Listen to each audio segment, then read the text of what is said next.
15 अक्टूबर 2024 को पंजाब की धरती पर 13,241 ग्राम पंचायतों के लिए हुए चुनाव ने न सिर्फ पंजाब की सियासत को हिलाकर रख दिया, बल्कि देश की सबसे बड़ी अदालत सुप्रीम कोर्ट के कान भी खड़े कर दिए।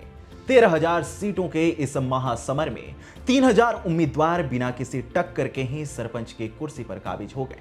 ये आंकड़ा इतना चौंकाने वाला था कि सुप्रीम कोर्ट को खुद इसकी गहराई में उतरना पड़ा, और जो सच्चाई सामने आई वो किसी सियासी थ्रिलर से कम नहीं थी। नमस्कार, मैं हूं आपके साथ अवनीश, और आज की वीडियो में मैं आपको पंजाब की सियासत में दलित सिखों की दबती आवाज और जट सिखों के वर्चस्व के बारे में बताऊंगा। सुप्रीम कोर्ट के हस्तक्षेप के बाद जांच में खुलासा हुआ कि कई उम्मीदवारों के नामांकन पत्र या तो रद्द कर दिए गए या फिर फाड़ दिए गए। शिकायतों का ढेर लगा, और जब परतें पलटी गईं तो पता चला कि पंजाब की सरपंच सियासत में जट समुदाय, जिन्हें जट सिख भी कहा जाता है, उनका दबदबा इस कदर हावी है कि 3800 उम्मीदवार निर्विरोध चुन लिए गए। पंजाब में 32,241 सरपंच हैं, लेकिन उनमें कितने जट समुदाय से हैं और कितने दलित हैं, ये सवाल अब भी हवा में लटका है।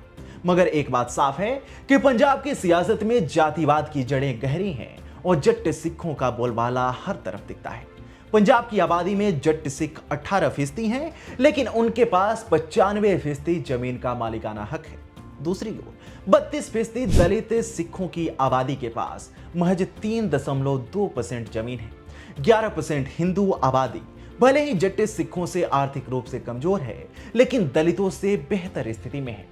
दलित सिखों की हालत का अंदाजा लगाना मुश्किल नहीं है। ग्रामीण पंजाब में जट सिखों का रुतबा ऐसा है कि कोई उनके खिलाफ आवाज उठाने तक की हिम्मत नहीं करता। दलित सिखों को जट सिखों के खेतों में मजदूरी करनी पड़ती है, और विरोध करने की सजा में गांव से निकाले जाने या परिवार के नुकसान का डर बना रहता है। जट सिखों की नजर में दलित सिख असली सिख नहीं है। उन्हें धर्म परिवर्तन करने वाली नीची जाति का माना जाता है, जिसके चलते उन्हें सिख समुदाय में बराबरी का दर्जा कभी नहीं दिया जाता। ये मानसिकता जट सिखों के दबदबे को और मजबूत करती है। जैसा कि आप जानते होंगे कि पंजाब की सियासत में बीजेपी कभी अपने दम पर उभर नहीं पाई। शिरोमणि अकाली दल के साथ गठबंधन ही उसकी साख का सहारा रहा, लेकिन 2022 के विधानसभा चुनाव ने सारा खेल बदल दिया। अकाली दल और बीजेपी अलग हुए, और कांग्रेस का दलित चेहरा चरणजीत सिंह चन्नी को सीएम बनाना भी काम नहीं आया। चन्नी रामदसिया समाज से हैं, जो खुद को बाकी दलितों से ऊंचा मानता है, लेकिन नतीजा यह हुआ कि बाकी दलित सिखों की जातियों ने कांग्रेस को ठुकरा दिया और आम आदमी पार्टी बाजी मार ले गई। अब बीजेपी ने नया दांव खेला है, और रामदसिया सिखों को छोड़कर मजहबी सिख, वाल्मीकि सिख और अन्य पिछड़ी जातियों को साधने की जुगत में है। माझा और मालवा में मजहबी सिखों की अच्छी खासी आबादी है।